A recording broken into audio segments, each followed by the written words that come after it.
تو فرینڈز بات کرتے ہیں ایران کے وزیر خارجہ عباس عراقچی کی کہ انہوں نے اقوام متحدہ میں کھڑے ہو کر کہا کہ ہم اپنے خلیجی ممالک سے معذرت کرتے ہیں کہ ہم نے ان پر حملے کیے، لیکن اگر وہ امریکہ اور اسرائیل کو اپنی زمین ہم پر حملہ کرنے کے لیے دیں گے تو ہم دوبارہ حملہ کریں گے۔ آپ سب نے ہمارے خلاف ووٹ دیا، اس کی ہمیں کوئی پرواہ نہیں۔ ایسے کردار کو ہم اپنے جوتے کی نوک پر رکھتے ہیں، اور امریکہ اور اسرائیل سن لیں، ہم جنگ جاری رکھیں گے اور جو بھی بیچ میں آیا اسے نہیں چھوڑیں گے، چاہے وہ کوئی بھی ہو۔ فرینڈز، ایران کے وزیر خارجہ کے لیے وہ وقت کتنا سخت رہا ہوگا کہ جب ان کے اپنے ہی مسلمان بھائیوں نے ان کے خلاف ووٹ کیا۔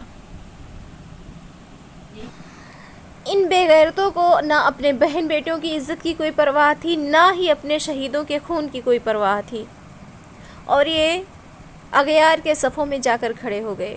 تو فرینڈز، آپ سب کا ایسے بے غیرت لوگوں کے لیے کیا کہنا ہے، کمنٹ میں ضرور لکھنا۔ اور اگر آپ سب نے ہمیں اب تک فالو نہیں کیا تو آپ ہمیں فالو بھی کر سکتے ہیں۔ ملتے ہیں نیکسٹ ویڈیو میں، تب تک رکھیے اپنا خیال، فی امان اللہ۔